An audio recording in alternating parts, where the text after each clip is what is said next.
ধারণা করা হচ্ছে এটি কেউ সূত্রামি করে লাগিয়ে দেওয়া হয়েছে। রাতে 2টার দিকে অগ্নিসংযোগ দেয়।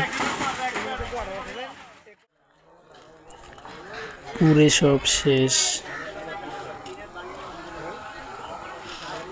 একেবারে 7-8টা রুম পুড়ে গেছে।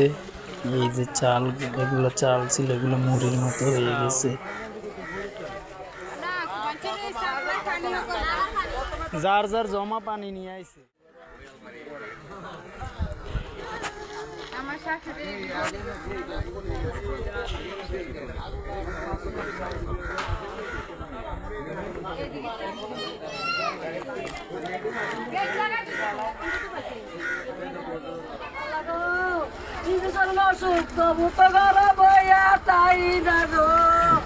আমি এত কষ্ট করে